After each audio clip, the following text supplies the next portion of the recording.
We are going to make it right. If you became a millionaire, would you keep working? You know? Great job, brother. It was fun to meet Shelby. What's going on right now is California's trying to figure out. Oh, I can. Welcome to BitBoy Crypto, home of the Bit Squad, largest and greatest crypto community in all of the interwebs. Thank you, B. Deezy is the man. Thank you for your support. Mike is in the chat. Raul, David, all the people in there. Utero, Time to Buy, Reverse, Kramer. We're feeling good. How are you feeling today? I feel great. You know, it's Friday. I think crypto's moving a little bit. You know, we got some action next week. So, monthly close today of futures. Okay. Yeah, a lot of big news. Yeah, I'm feeling good. It's my DCA day. I don't know what I'm going to DCA in, chat. So let me know in the chat right now, what should I DCA in? Because I'm honestly going to make a purchase maybe in the middle of the stream. I'm that guy. I'm gonna buy the wick on the way up. So let me know in the chat. Hey, I'm ready to pull the trigger on something right now. Let's go. All right. Let's get right into the show. Make sure you follow me on Twitter, DZ_BTC. You can also type in DZ.ETH. Right now, 39,500. We're getting up there. Just gave away NFT. I said I'm buying a Cardano NFT between 500 and 750 ADA. First to guess correctly. And guess who won? It was one of our community members. Let's see here, because I think it's one of the first ones, Crypto Jesus. You maybe see him in some of the chats. I think you always see him around. I don't know where he's at. Yeah, I don't know. It got suppressed. But yeah, he guessed Gutenberg Bible correctly. So congrats on that. It's the books on the blockchain. It's an older project. I'm kind of bullish on that. So yeah, Cardano trying to solve blockchain books. Interesting. I think that's a pretty cool thing. And also, hey guys, Jeremy, appreciate you, Jeremy Shorter. I'm not short on this. I'm long on this, and I'm long on hitting the like button. Make sure you hit that like button. Make sure you hit that subscribe. I know we can maybe get to 2K in the middle of the show. Let's give a good Friday welcome here. Make sure you follow me on Instagram. I think I've gained 2 since yesterday. Yeah. Hey, I'm up there, baby. I'm up there.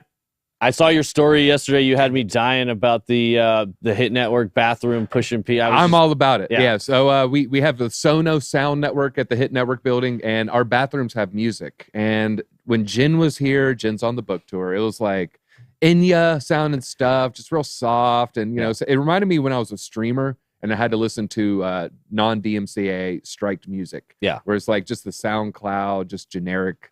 It's like a new age elevator music. I hated it. But yesterday, went in there, pushing P. Yeah. I took over the aux over the weekend, so I'm getting the whole sound system set up for real. I'm all for it. All for it. Yeah, literally and figuratively. All right, make sure you catch up to crypto with our book, $21.99. The book tour is still active. The tweets I saw yesterday from AJ looked pretty good. Where are we heading to next? Do you happen to know? I believe I saw they are probably on a flight right now to Denver, Colorado, and then I believe hitting Austin after that. But all of that is on bitboycrypto.com. Yeah, and here they are at the Miami spot right there. Seemed to go well. So if you want to follow AJ Writes Crypto, AJ, I'm giving you a little shout out here. So 5,760 there. All right, hit merch. We have really, really cool merch coming down in the pipeline. Talked about the Candle Mafia gear. Make sure you stock up on all the cool stuff. And we've been brainstorming some really cool stuff. So just keep refreshing. We're going to try to get out some cool stuff. It's Hudson. Mm-hmm. Hudson, he is ready to grab that bull by the horns. He is. He's holding on by the horns. Bull market, maybe. Yeah. Thomas, thank you for the super chat there. All right, let's get into the coin market cap. Right now, we are, it's largely just kind of where it was yesterday. You see Bitcoin largely not moving much at all. Market cap 1.05. Yesterday, I think it was 1.046. Today, it's 1.047. So really not seeing too much movement there. 24-hour volume back down to 50 billion. That's what it was 2 days ago. I think it spiked briefly yesterday to 65, if I'm not mistaken there. Bitcoin dominance right now, 42.3%, and ETH at 18.5%. And the traders, hey, they're cooling down right now. Gas is at 35 Gwei. I think it spiked up to 70 yesterday. If we look at some of the price action, largely flat. We're not seeing too much. Here, this is up a little bit. This is down a little bit. That's why you can see the total crypto market cap hasn't moved that much. Nothing really moving. So we're not seeing anything super exciting. Let's hit the top gainers. Oh, wait, Tron sometimes says, hey, there's another movement on the horizons. So when you see that moving, beware. All right, let's hit the top gainers. Right now we have nothing too crazy. Polygon, we are going to talk a little Polygon later. Me and Johnny, we got in a heated debate over daily active wallets. Really? Me and Nick saying how it's gamed, him saying, no, you guys are missing out on this whole gaming ecosystem. So well, let us know. Hey, Crypto Crow in the chat, didn't he just lose a lot of weight? He said he's down. He's way down. I think it's like shockingly I have low. no idea, but you'd probably know better than me. Yeah, follow him on Twitter. Make sure you follow his Twitter. He's got some good stuff out We got a lot of good people from around the blockchain in the chat. We got Tom Crown in the chat, Crypto Crow. So if you guys don't follow around the blockchain, make sure to do that as well. All right. How you doing, Crow? All right, let's look at some of these other gainers. We have Theta up slightly. Thorchain is up. Compound, the graph is up slightly. Compound having a pretty decent week, up almost a quarter, up 21.29%. Trust Wallet's up. Toncoin, Synthetics. ApeCoin having a pretty good week as well, up 25%. And CeeLo having a pretty good week, up 25%. Let's look at the top losers. And again, I don't want your coin to be on this list, but we got to check it anyways. If we can't be an ostrich, can't stick our head in the sand. It's not going to go away. Actually, I'm still down. I want to see what's next. And Crow says he's down from 310 to 280. So, good job there. Yeah, that's like his fighting weight. I didn't know he did fighting. Oh yeah, that's why we say you don't want to fight him. Not only is he huge, he actually is a fighter. Well, he's a good guy, so I don't want to fight him that way. But yeah, he's you don't want to fight anyone with a deep booming voice where it sounds like it's coming out of a barrel. That's hey, I'm Crypto Crow here. And like, all right. Yeah, and he's very take my wallet. Take like my you said, wallet. Very nice, very approachable guy. It's when I think of that whole, it's better to be a warrior in a garden than a gardener in a war type of thing. And I feel like he fits that very well. He's like very nice, approachable person, but I guarantee he can handle his own if it ever comes down. Yeah, I'm sure he can. And great Cardano content from him as well. Yeah. But I want to see these top losers because I'm looking for some alts to scoop, and I'm not seeing what I want to see. Well, I mean, people are saying they're waiting for the pullback. You saw this right here. I mean, it was way up, and now it's down 10%. I'm not saying it's not going to pull back more, but the threshold, Frankie Candles and the Candle Mafia, we're definitely talking about that one. Near, I see this near down 4.5%. I see an attractive maybe buying opportunity because this is one I want to get more of. I don't have enough near. I would like to try to get, I think 1,000 of it's doable before the bull run. So I might try to stack up some more of that. Maybe, hey, you get 10 of them, it's about $25. So if you get 50, 125, and that can really start to add up. Let's see here, Axie Infinity, and then it just goes into the losers. So, but wow, look at that Aptos. You're waiting for the Aptos to cool off. That's down 2%. Hey, that's good 34 cents right there. So hey, maybe that's an opportunity to get in. Again, Aptos isn't really one that I'm touching. It isn't one that I'm watching. I feel like maybe there's other opportunities there. And if you watch yesterday's ATB, we tell you what might be the next Aptos. I'm not going to share it. You got to go back. You got to watch that. It's on ATB, around the blockchain. You got to sub. Guys, only half of y'all watching are sub. So make sure you sub to that. But yeah, we tell you what we think is the next Aptos. And if you guess correctly, I'll say yay or nay. You're going to ask, oh, me? Yeah. What did you guys say? I mean, what comes to my mind is Sui. I mean, it's the same programming. Like it is literally it's a split. So, yeah, is that it? Yeah, that was it. Yeah. All right, who do we have on? Is it any guesses? Frankie's not here. No, we got Kelly on today from the BitLab Academy. Get Get that earpiece in there. All right, 2 points for Kelly here. Yeah, here we go. Kelly, I hope you're ready. I am ready. See you in there. Me? Yeah, I have too many windows open. I'm trying to find the vMix. You're on. We can see you. Yeah. You're live. Well, 80,000 people watching you. 80,000 people. All right. Well, what's up, everybody? What I'm trying to do today. There we go. Now I can see it. All righty. Let's go back to my screen. All right. Hi, what's up, everybody? Today's an exciting day. One of the things, we just got done with the BitLab YouTube stream. We're doing every day. If everybody doesn't know, it's 10:30 a.m. at the BitLab YouTube, which is right here. You can just come over to BitLab, youtube.com/@BitLab Academy. And speaking of the gyms, I actually just did an entire video last week about how you find that data. Like, what data do you look at to find those gyms? But, one of the things I want to really point out today, I am going to do a couple TA targets for everybody, but I think what's most interesting is to understand how tied into global markets and traditional markets Bitcoin and crypto is now. So there's a couple things I want to show there. And a lot of this stuff, a lot of these strategies we break down in great detail in the BitLab Academy courses. We have so many updates coming there, but we're also giving a lot of juicy nuggets on the BitLab Academy YouTube. So I'm just going to go over some of those right now. And here they are. Okay, we got the FOMC next week. Great. That's on February 1st. That's obviously looming on the markets right now. The markets are trying to fight upward, but there's a lot of sort of just hesitation because of these federal fund rates. Where that basis points is going to be? Is it going to be 25 basis points? Is it going to be higher? Are they going to go higher and have a dovish appeal? Whatever it is, all we can do is wait and see. But with that being said, I want to point out, if we look at the economic earnings calendar, next week is massive. On January 31st, we have ExxonMobil, Pfizer, McDonald's, U.S. United Parcel Service. That's a big one, right? Nope. Caterpillar.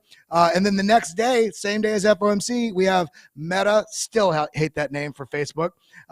We've got T-Mobile, Sony, Mitsubishi, Boston Scientific, Humana. The day after that, all of the end of next week is massive. Apple, Google with Alphabet, Amazon, Merrick Garland, a bunch of different oil companies, Honeywell, Tech, Qualcomm.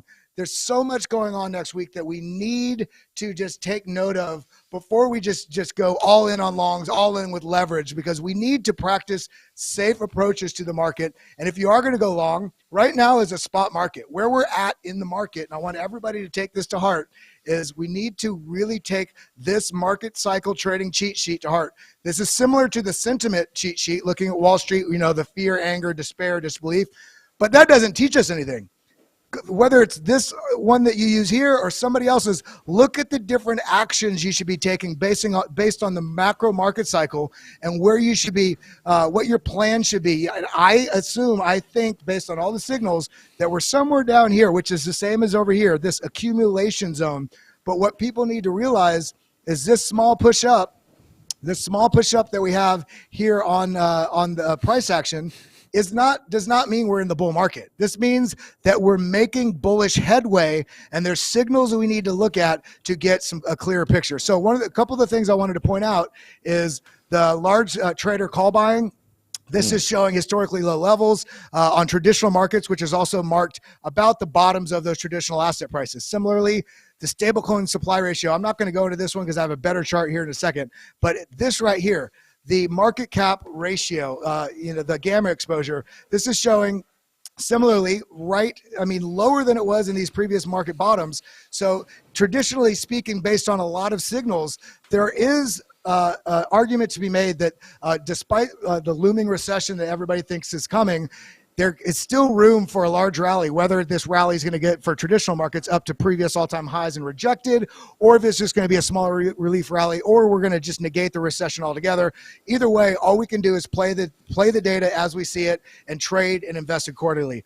Now, of course, we have a ton of exchange net position change coming out of exchanges as well, which is contributing to the illiquid supply in markets. If you have less supply available on exchange, that makes each Bitcoin that's being traded intrinsically have more tradable value because there's less supply that's available to be bought, meaning there's maturity coming into the market. There's more people willing to hold, especially at these lower levels, which is establishing that floor. Now, the last thing I wanted to show before we actually look at the chart to define some levels is this chart right here, which is a monstrally productive chart when trying to do diligence and do your technical and fundamental analysis on the markets. This is from TechDev _52, always great charts from him. But look at this inverted relationship between stablecoin dominance and the crypto market cap.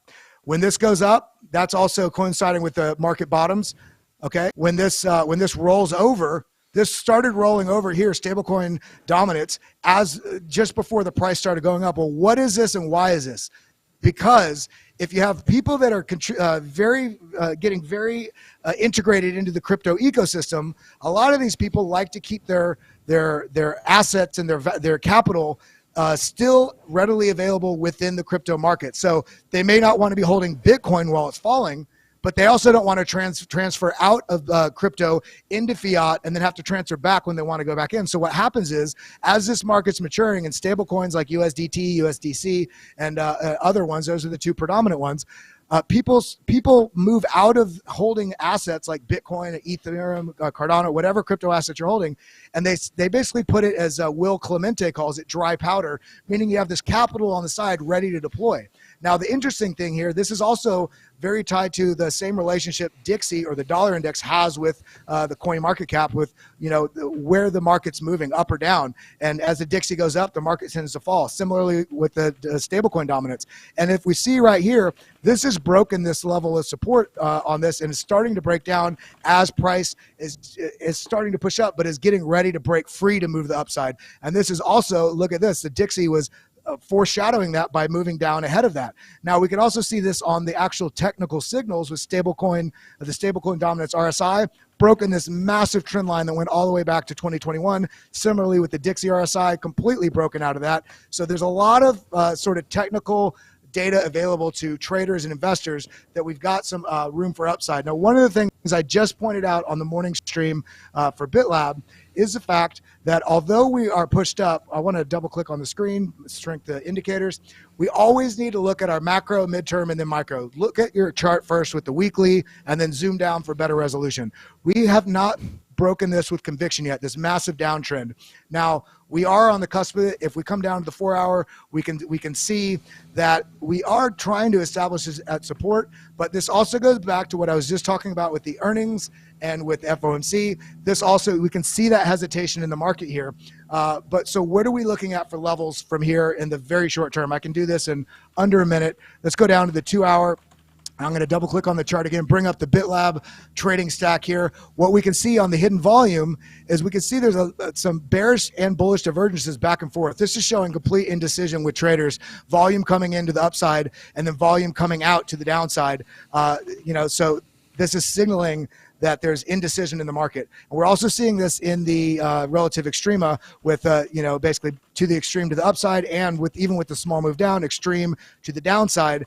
But we're having this gray area here on the significant movement, all of which is saying there's indecision in the market right now. But I do want to point this out for anybody that has just traditional indicators. One of the things I want people to be aware of before we finish this sort of section is one of the healthiest things we can do right now is have a pullback. Well, why is that? Why is that bullish? Because if we look at these indicators, RSI, MACD, stochastics, all of these, especially MACD is far above, out of its volatility where it was trading in this tight sort of range. It's broken up to the upside, meaning in a sense it's a little bit overheated. The RSI is way up here. We're seeing a little bit of bearish divergence on the RSI as well as stochastics. So what I want to see and why this is bullish is I want to see the price action either go sideways, very steadily sideways, and all of these signals pull back, RSI holding above this 50 line, stochastics coming all the way down here, or have price pull back to one of these Fibonacci's or key price levels, which is this $19,700, $19,600 level, in which case we're forming that new higher low, as well as having these indicators, the strength reset down here, the stochastics reset, meaning now we have room to run to the upside, meaning we have fuel for those bulls when we do start running, that we can do it with conviction. All right, That's I'm looking forward to market, it, man, especially with some of that 20K level. It's looking real suspicious. I think there would be a lot of volume coming in, jumping in at those points for sure. I did have a question for you real quick, Kelly. I've been looking for a lot of that stable coin flow information. I know you said you got it from TechDev on Twitter, but where can people keep an eye on that? I'm sure you keep an eye on that, but where's a good place for me to find that in the future? You can, I do want to point out, and dominant. Well, you can go to Glassnode, CryptoQuant, all those paid services. But one of the things I really like to use, and I'm trying to do this as much as possible, especially on the free daily streams we're doing on YouTube, I'm trying to share free tools that people can utilize to look at on-chain data and stuff as well, which you can use. Look into bitcoin.com, come over here to charts. And there's all kind of different charts that you can go through in here. And the best thing about it, let's for instance, NVRV. If you're trying to look at NVRV and you don't know what it is, of course, dive into BitLab Academy. But you can also take hold of your destiny and do some of this research yourself and just scroll down here and look. It breaks down exactly what it is. Every one of these charts has an explainer below it. Another great free one is Check on Chain. Which you can go here. It has a bunch more supply information, performance, mining, all these different charts. But before we go, I do want to say, we had this massive giveaway. We were driving people to go over to sign up for the incredible newsletter we have over at BitLab Academy, BitLab Insiders Club. And everybody that signed up before today, and we're extending this each month now, but before today, we had the giveaway. 5 people are getting lifetime access, lifetime membership to the Academy courses. And I wanted to announce 2 of them here on this show. We did 3 of them this morning. So we'll just do it very quickly here. I can't pull up that screen because people will see the names. So the next name is going to be, let's see, I'm going to take screenshots just so I have it on hand. Oh, this is an interesting name. I'm not joking. It is 1C7332D85331. That's an interesting All right, email that'll name. work. That's interesting. And the last one, and if you haven't yet, go sign up for that newsletter because you'll be entered to win next month as well. Sunshine Bar Horst. That's the last winner. And other than that, everybody, do your diligence, learn some stuff, be bullish, be patient, let the trades come to you. That's all I got. Kelly Kellum out. Kelly, I appreciate it, man. Always a good time. And to that one question, I think, TJ, you answered it correctly, right? Tell them where to go. Where's the first place to get started? When to level up to advance? Yeah, I answered that in there. And we do have Tom Crown in the chat telling us that the Coinbase stock coin is actually rallying right now. And that's another thing to keep an eye on.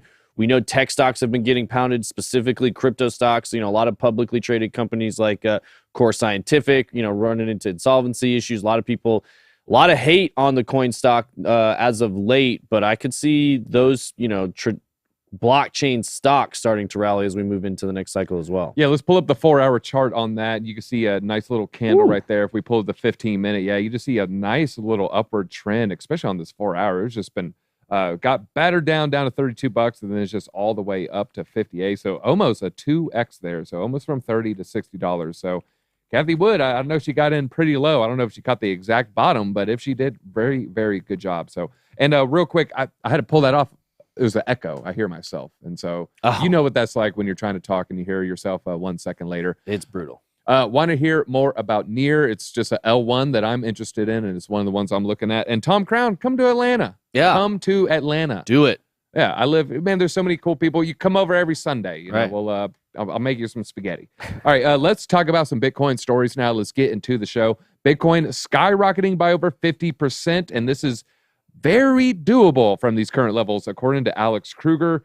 He has 150,000 Twitter followers. He said we could rally up to $35,000. That's up 52% from the current levels before we get a correction. So we're not seeing that pullback at 28. We're not seeing that pullback at 30. We could go all the way to 35 before we see that pullback.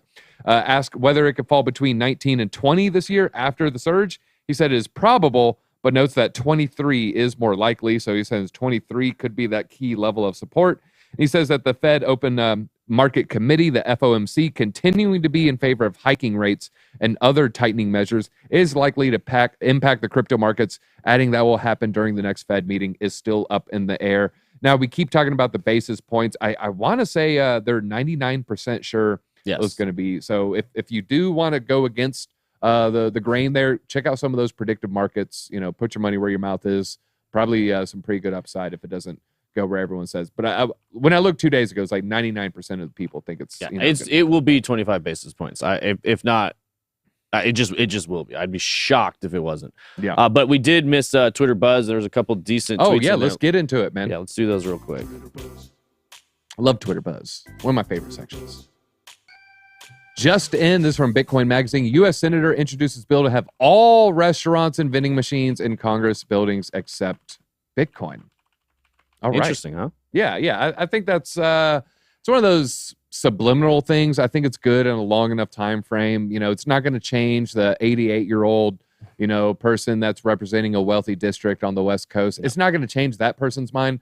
But you're coming in as a freshman senator, and it's your third term. You've been there, I guess, 6-year term. You're there. It's year 16, year 15, and you're like, every day I walk by that Bitcoin sign, and this bill comes forward. So I think that's a cool thing. I'm for it. Yeah, I agree. It's more psychological than practical. And we've seen this, with a lot of places where you start accepting Bitcoin. Obviously, a very, very, very, very small percentage will actually spend their Bitcoin. But to your point, seeing it there every day starts to have a psychological It's like impact. for Tom sure. Emmer, no one else. I forgot you read it, not me, right? Yeah. Did I just screw everything up? No, you got it. No, you read it. All right. 1 week from today, Apple, Google, and Amazon will all report earnings. I've been following stocks for over 10 years. And yeah, this is the most volatile week. It's the most watched week. It happens 4 times a year. So once every 13 weeks is this huge tech week. And so there's going to be a lot of eyeballs watching it. So just be careful. It's what they call the bellwethers of the industry. So if you see that the first one is hugely bullish, hugely bearish, you can maybe expect the other two to follow suit and the entire tech sector to also follow suit. Yeah, and that was actually what Kelly was talking about as well. You'll see traditional markets react pretty strongly to those numbers. We do know Tesla came in and beat their earnings numbers. So, yeah, the earnings is really what everybody's keyed in on looking at profitability. I know Microsoft has kind of been setting the tone to expect low to no growth for most of this year for them. Yeah. And I know we had BuzzFeed had a pretty good spike yesterday when they were announcing they're going to be using OpenAI's ChatGPT to do a lot of their writing in the future, all their quizzes and all that kind of stuff. So it's going to be interesting. I think this AI stuff is going to come out a lot of the tech industry pretty quick. Yeah, I actually tweeted out a crypto lark. Intel shares fall 10% at the open, most since July. I saw a tweet and it said, these are the level, it was last at this price, and correct me if I'm wrong, fall of 1998. What are your thoughts on that? Well, I will say that was really bad.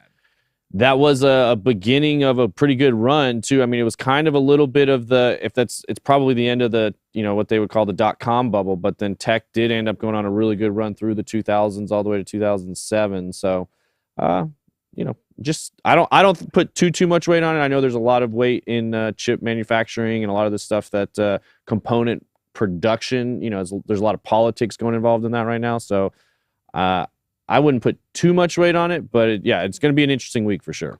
Yeah, and it looked like Intel, maybe it was a different stock. Intel wasn't that low, so I don't know where that came from. That's what you get for just, repeating tweets. You got to be careful out there. I did see Intel is dead. A lot of people are just, saying it's done.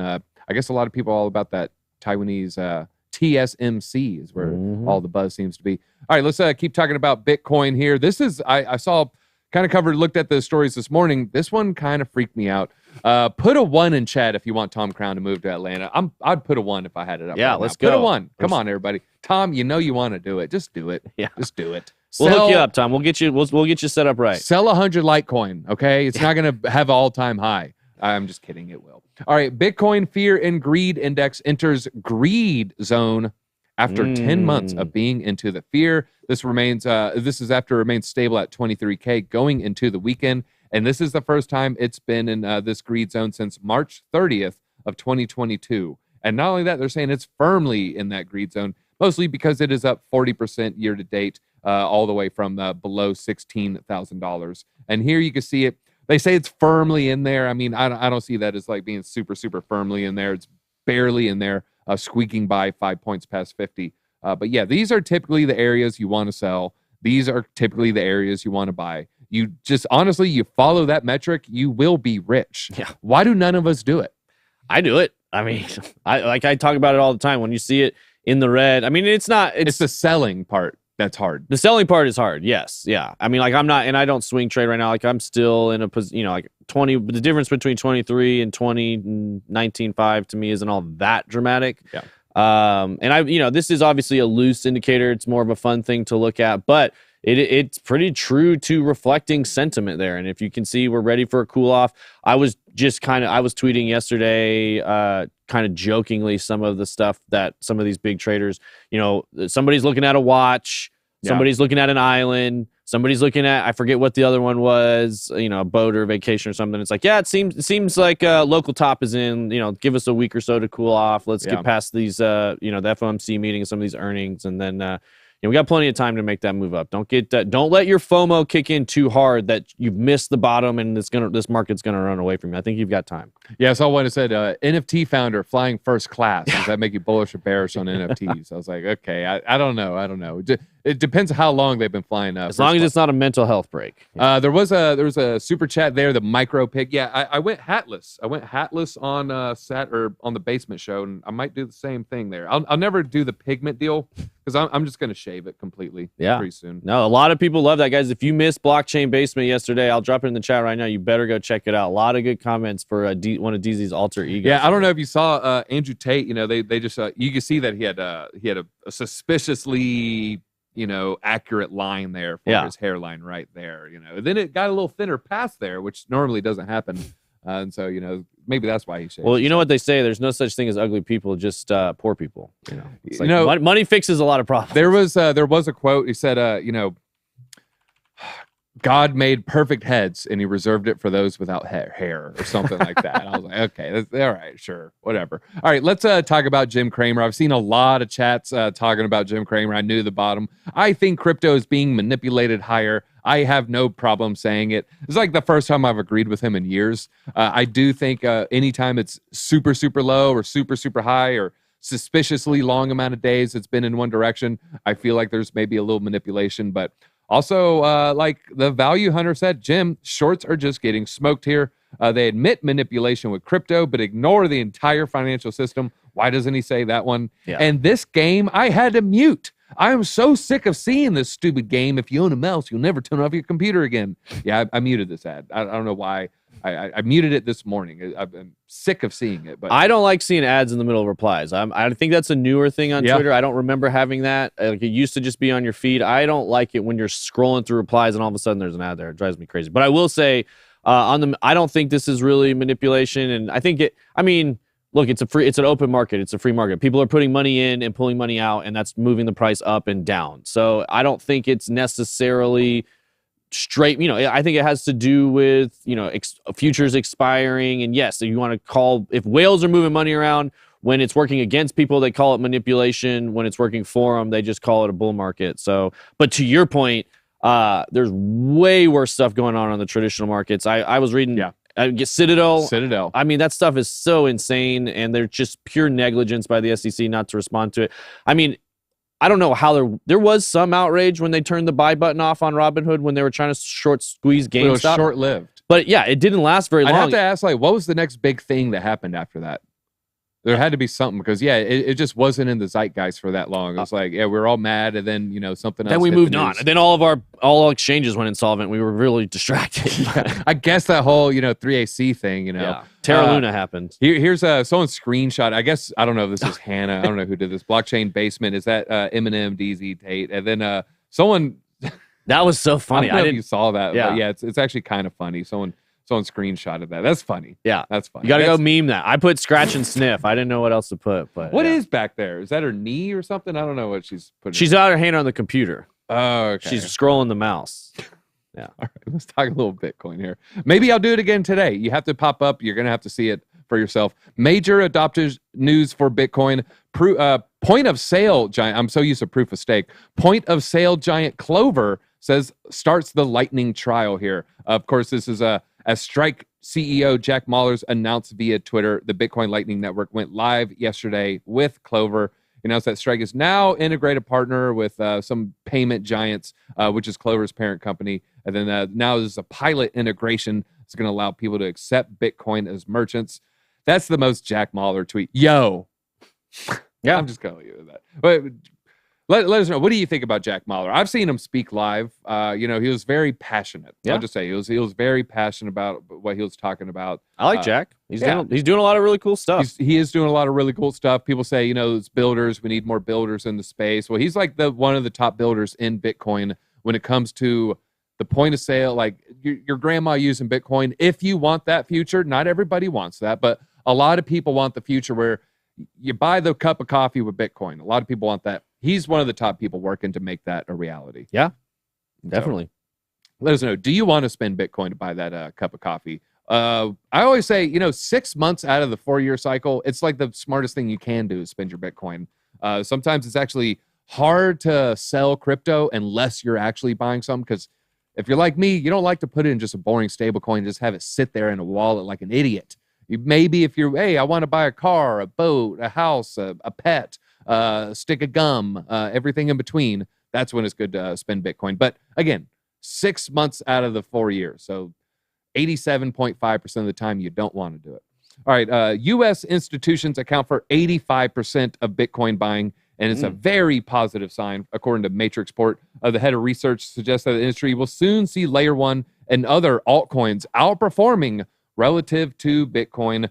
They are not giving up on on crypto, with recent data pointing to as much as 85% of the buying being the result of American institutional players here. Okay, that's interesting. Reports stated that if an asset trades 24 hours performs well during U.S. trading hours, it indicates that U.S. institutions are buying it, while an asset that sees growth during Asian trading hours indicates that Asian retail investors are buying it. Man, we don't ever get those Asian pumps anymore like we used to. While the report highlighted that news regarding other projects positively impacted token prices, such as Lido DAO and Aptos, the crypto rally only started once U.S. inflation data was released on January 12th. That's a cool little art piece right there. Meanwhile, popular trader and commentator TechDev, wow, shout out to two TechDev. for one. Yeah. Posted Tom Crown likes him too. Posted a Twitter update on the 26th showing the price correlation between Bitcoin and gold, stating that if Bitcoin continues to follow the price, it might even crack the 50K mark. Let's just, okay, that was just linking to another article there. So yeah, shout out to TechDev putting out a lot of good stuff. Where are gold bugs at? People like gold. Hit that like button if you like gold. Corey, we're got a plant where I work 7 days a week. I watch, listen to you guys at work. Thanks for the info. So hopefully I can stop working this much. Corey, we want the same thing for you. Let's get it down to 6 days within a year, 5 days, and then let's have you retired by the top of the next bull market. That's right. Thanks for that super chat. And Tom is making a good point there on Strike app. So if you guys know Jack Mahler's, his primary application that he works on is Strike. The way that does work, it's not as much about spending Bitcoin as it is about making Bitcoin a payment rail. Yep. Meaning you can there is now a new way for vendors to transact without having to use the traditional payment rails like MasterCard, Visa, etc. So it's basically flash buying. You can be using dollars and still transact over the Bitcoin network. And that, I think, is what is unique about the Strike app. Yeah, something Nick Carter said, I think 2-3 years ago. And he says, I'm not an immortal being. I'm not a vampire. I do have to buy things sometimes, like food and shelter. And so that's, when there's FUD about spending Bitcoin, it's, well, sometimes you just got to live a life. And, we're in a unique situation because we might get paid in crypto for something, maybe a lot less so now versus in the past. But yeah, but the point is you don't have to be spending Bitcoin. You can be spending dollars. Could do cash. And so now there's a way to spend dollars over the Lightning Network in a much more efficient way, which costs the vendor less, because you guys don't know this unless you run a business. If you're processing debit and credit card transactions, the fees on that aren't zero. They're pretty high, and they're much higher than they would be on the Lightning Network. Now, the Lightning Network, it's a whole other thing, and it's a little nuanced, so we won't go into it today. But that's the unique part, is it's creating a new rail for payments to even occur. Yeah, I actually gamed the system with that. I had a garage. I did oil changes and inspections, but the most of my money came from $800 jobs, $1,200 jobs, more intense engine work.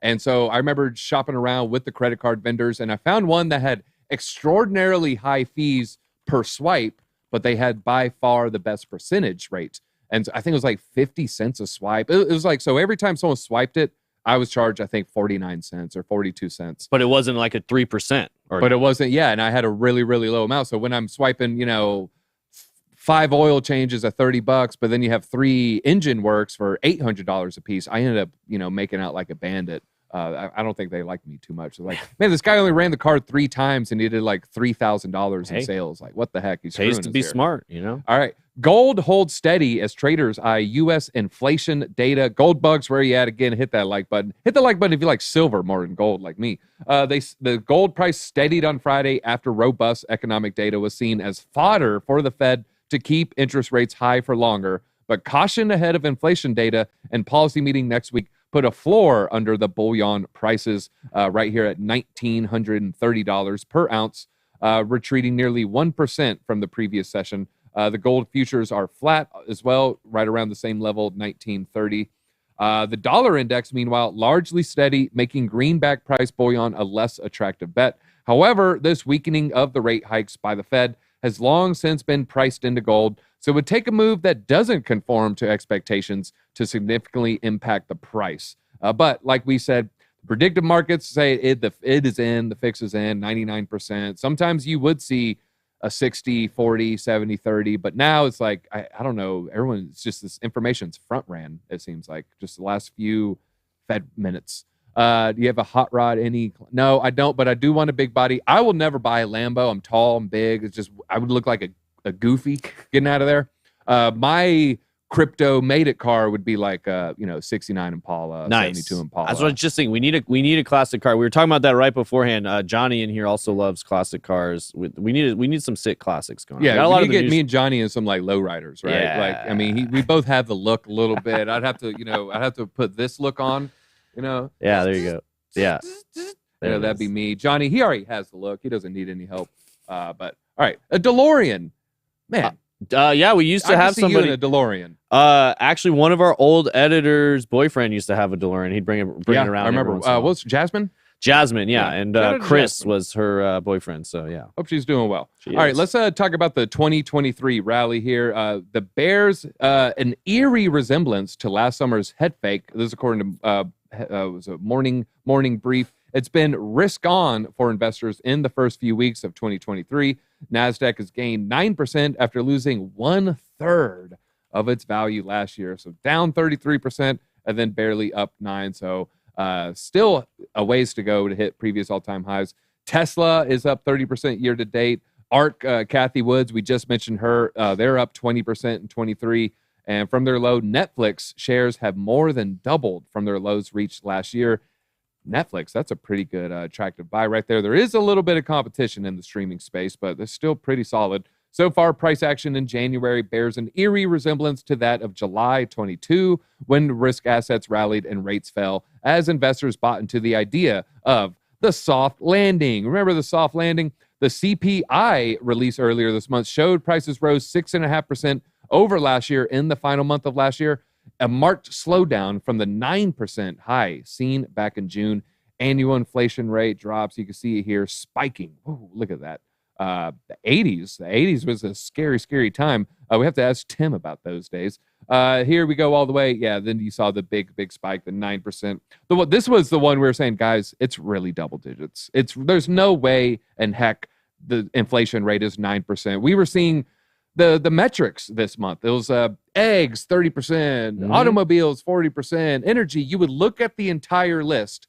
There would be 13 things above 9%. And there's like 2 things below 9%. And they're like, yeah, it's 9%. You're like, wait, how does that math work? Yeah. And not only was it above 9%, it would be like 30%, 40%, 70%, 7%, 30%, 20%, 8%. And they're like, 9%. Here you go. Like, yeah. Like Judge Judy says, if it doesn't make sense, it didn't happen. 9.1% didn't happen. And so you can't really trust any of this stuff. Jerome Powell, new preferred measure inflation. Services excluding housing rose 7.4% over the year prior in December. So we're seeing inflation that they say is 7.4%. Type in the chat what you think it really is from 1 year ago. What do you think inflation is? If I had a guess, I would say 11% probably. I would say it's definitely low double digits. I don't think it's anything too crazy because I feel like we'd feel it more in our economy. Yeah. I was gonna go at like 18. Like if I look at the money supply. We've increased the money supply a little over 40% in the last 2 years. Obviously the most of that being on the front side of it. So maybe we hit. I'd put it in the high teens. Okay. Where are we at on likes right now? Likes, I think we're doing pretty good. We got to 4,000 in the chat, about 1,100 likes. So I know we can get up over 2,000. Yeah. Let's hurry it up to 1,500. There's thousands of you not watching or watching and not hitting that button. So please, 10%, 13%, 6.942%, 15%, 20%, 15% easy. Yeah. A lot of 15 and higher here. So that's what it feels like to me.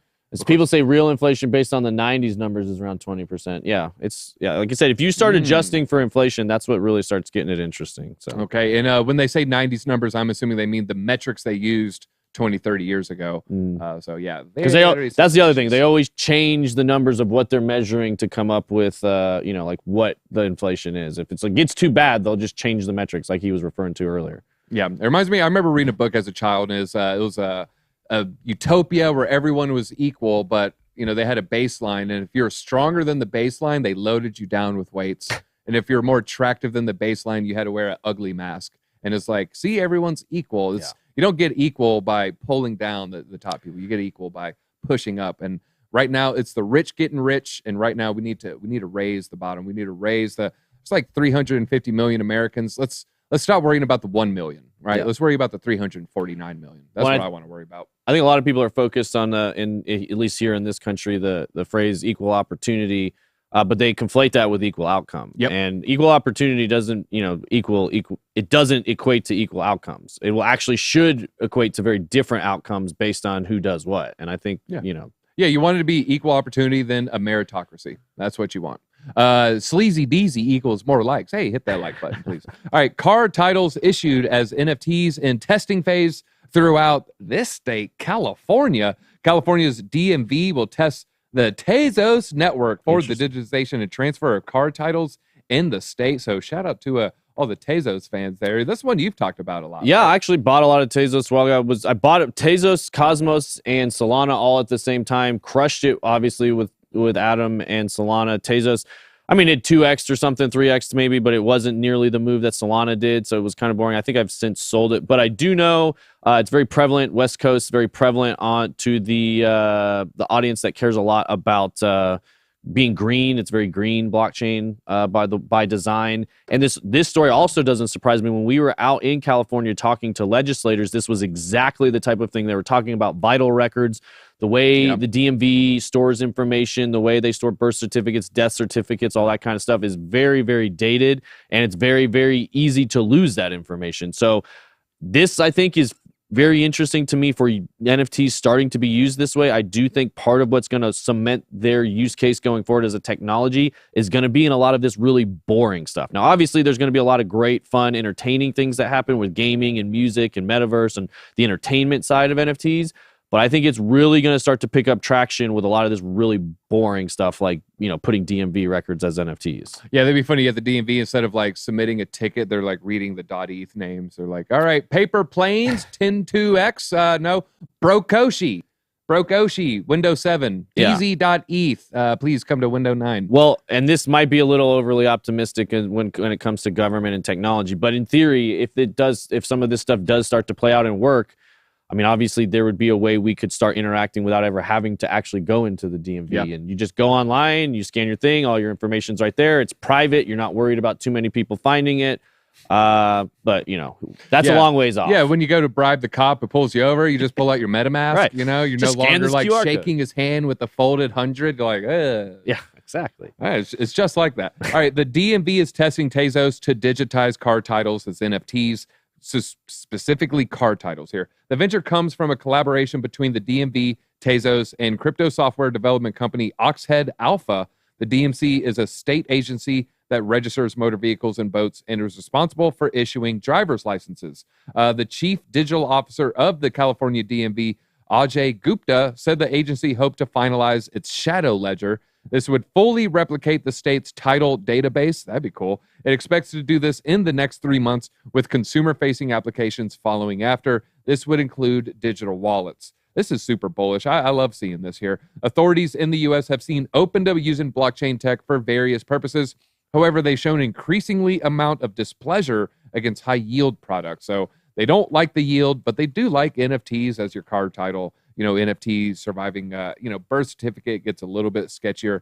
But I'm seeing this, and I'm feeling this is pretty bullish. I love that they're going ahead and transferring the old database onto the blockchain. I just picture a bunch of Deckers. It's like, oh, God. I got to do last names T through W today. Right.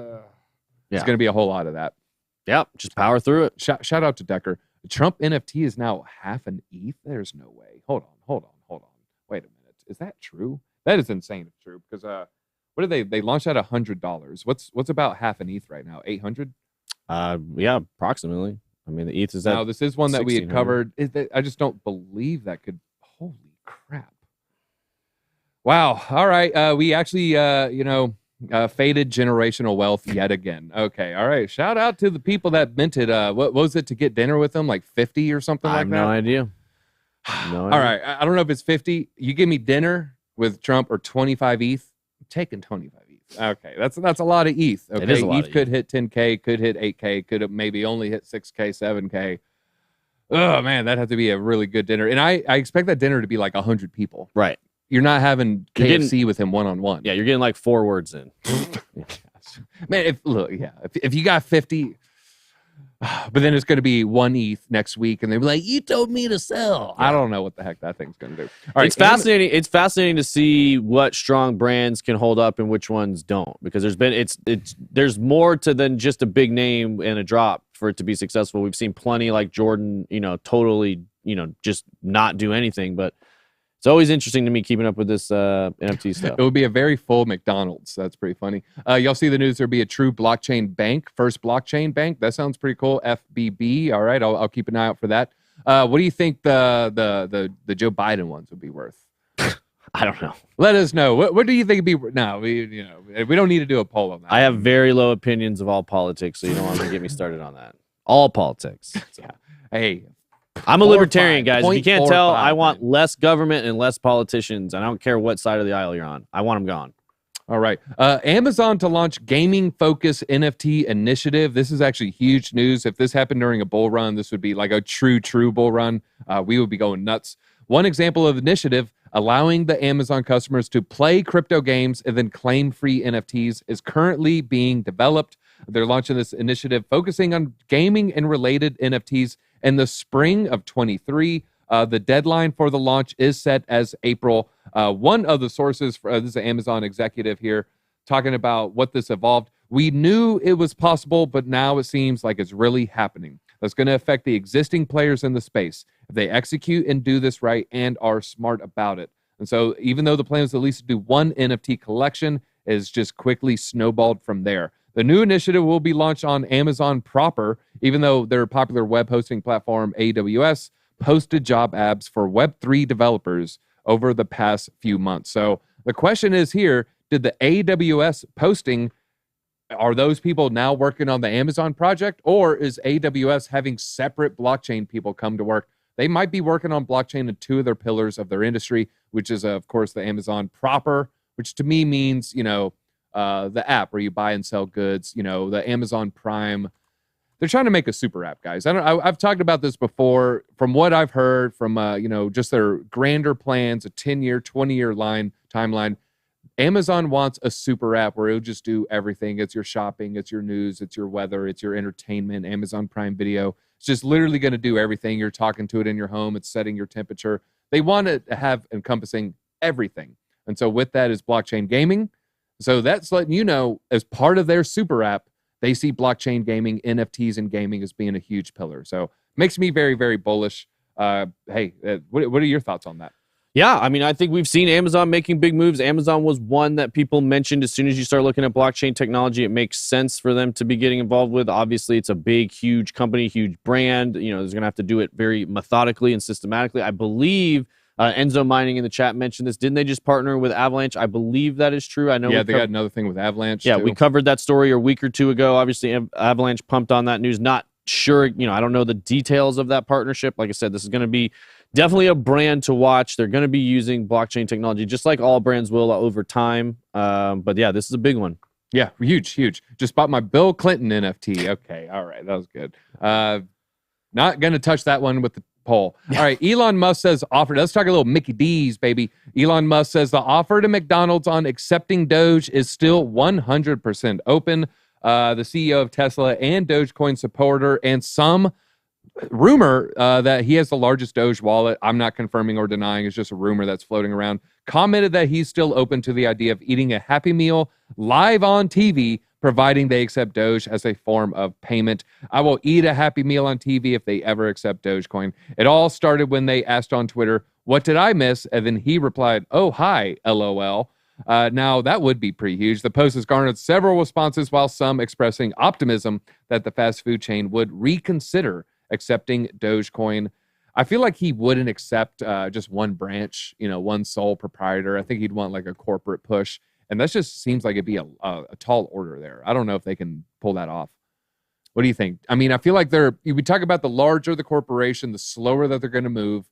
And just when I think of Ray Kroc and Co., I just don't think of them like, reacting swiftly And I'm just judging this based off their ice cream machine. Reacting to I'm over here Technology. looking at classic cars. I'm sorry. No, just reacting to technology, like Yeah. new forms of payment. I don't know. Were they quick with Apple Pay? Were they slow with Apple Pay? That might be a good bellwether on their adoption rate there. Yeah, a lot of the times the bigger the brands, the slower they move just because of the internal wheels and all that sort of stuff. So Happy Meal contains it doesn't contain children. But you ever see that chicken paste that they make chicken nuggets out of? It's Oh, gosh. pink. It doesn't seem good.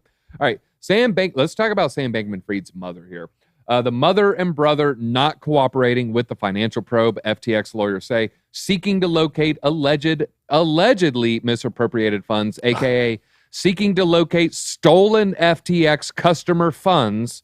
The lawyers from the bankrupt crypto exchange have gotten some answers from the founder's father. That's not him, that's her. That's the mom there. At least some of the immediate family aren't cooperating with the probe into the FTX and should be cross-questioned in court, the lawyers have said in a legal filing just Wednesday. The brother, mother, and father were his advisors and should be subpoenaed alongside the executives as they seek to find out what really happened to the missing customer funds.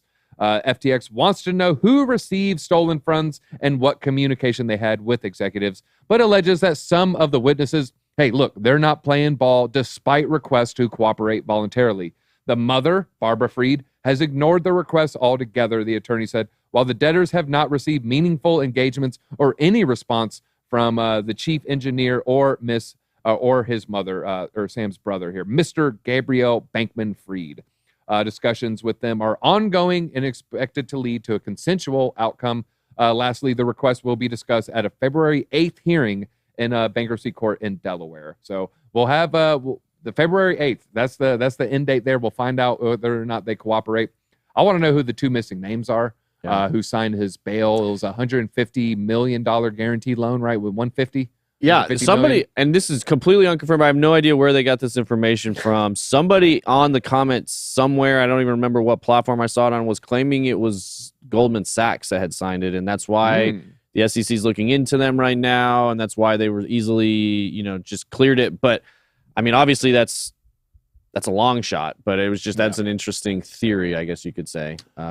Hit that like button if you think you can beat being a bronze gamer. Where are we at on the likes right now? We're Did we doing get good. to 15? 1500, 1500. All right. I think we can still get to 2K. We still got a couple of topics here. I think we can get there. Come on, hit that like button. All right. FTX lawyers to reap millions from the bankruptcy case. Look, it looks like the only winners are the lawyers here. This is the legal team, 150 people on the bankruptcy case and 30 partners reportedly charging more than $2,000 per an hour. And they're estimated to reach hundreds of millions of dollars before this investigation is over. So who's losing here is the customers. Who's losing? The people who had their funds stolen. Who's not losing? The lawyers. Who's not losing? Yeah. Probably some of these super PACs, probably some of this dark money, probably some of these political campaigns. And in my experience, from what I've seen with a lot of these super PACs, you'll have your brother on there, your cousin on there, your uncle on there. They're all receiving funds. And then what's remainder, it'll go to like television buys. It'll go to radio buys. It'll go to print media.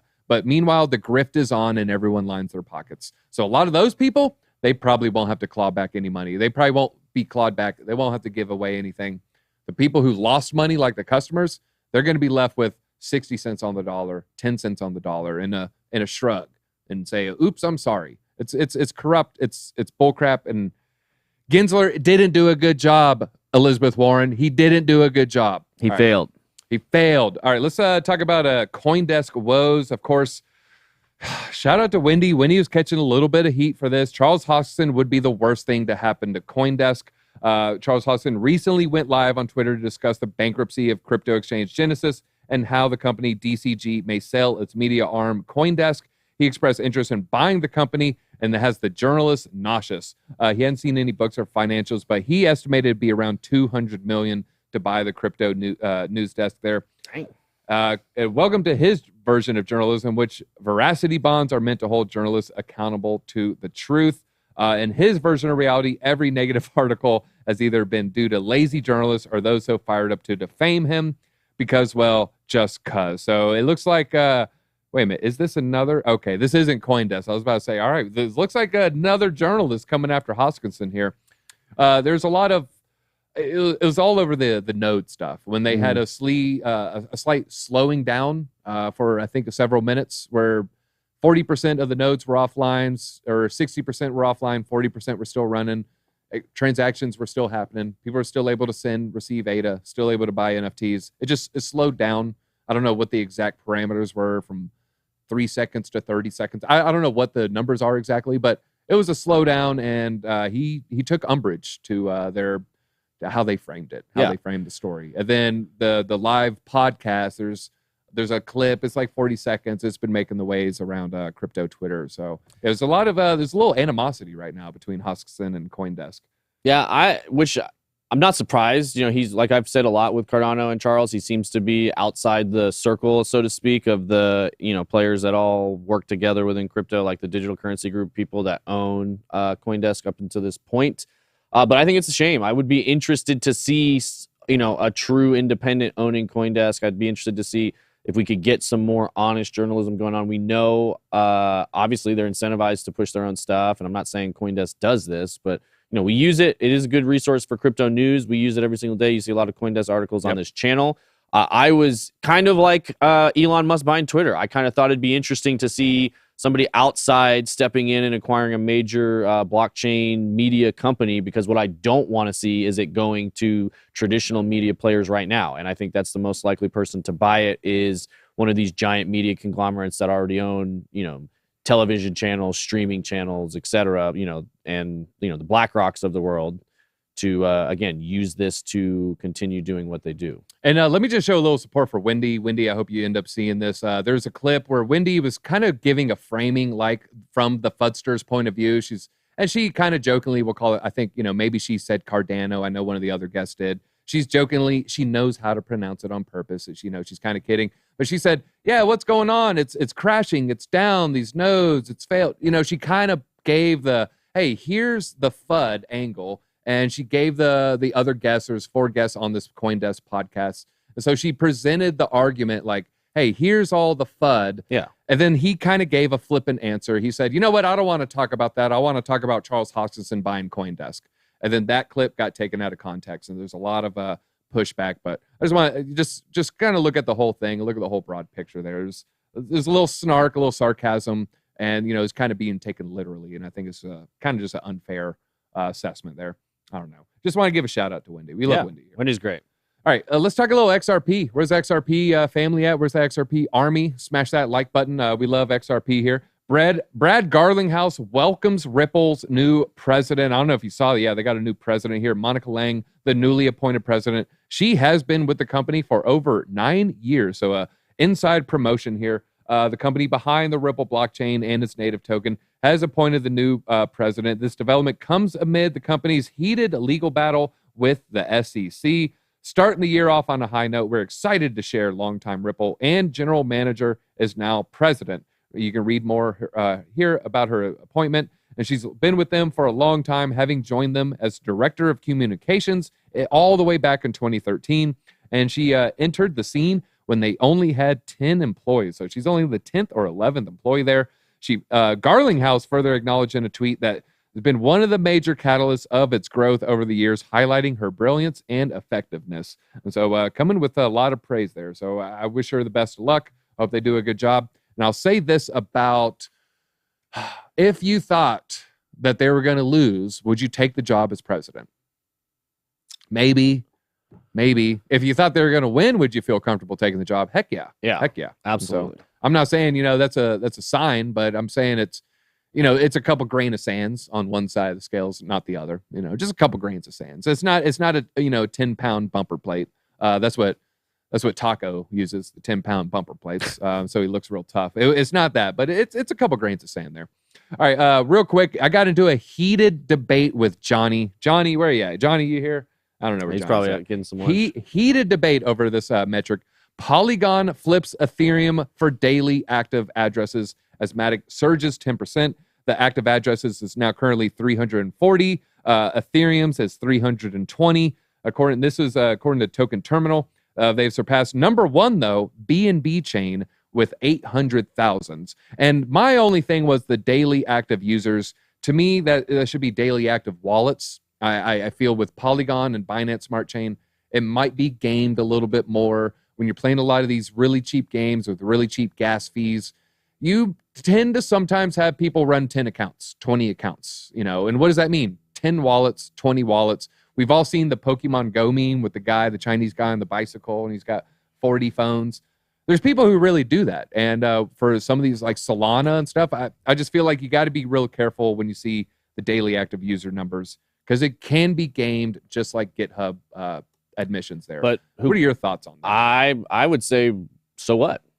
I see daily active. I don't see a difference between daily active wallets and daily active users. If one person's using 100 wallets and he's using them every single day, that's activity on the network. And that's really what I'm looking at, is activity on the network. I don't know if they reference it in this article too. I was looking at the same numbers, basically BNB, Matic, ETH, Solana, and Near. And to your point, yes, you can game some of these things. Oh, there it is right there. Yeah. Some of this stuff can be gamed, but at the same time, just because it can be gamed doesn't mean it is. And so on-chain or network activity is something I always look at when I'm trying to find a project, because you might see a project pumping until, like we talk about Aptos a lot, right? And there's not nearly as many, and you were showing it yesterday, like, hey, the user growth is very, very flat. This could not be real. So, but if the transactions are actually happening back and forth, even if it is a game, doesn't necessarily mean, like if you're looking at this graph, that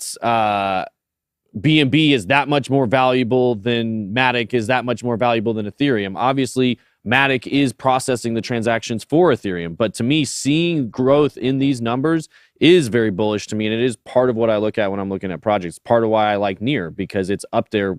It may not be as active in a lot of the other things, but this is one that shows, okay, there's real things happening on Near. So I need to take a closer look. I would agree with all of that, except for one thing in specific that you said, where you said, it doesn't really matter. There isn't much of a difference. To me, 100 people with one wallet versus 10 people with 10 wallets is much better because of the word of mouth.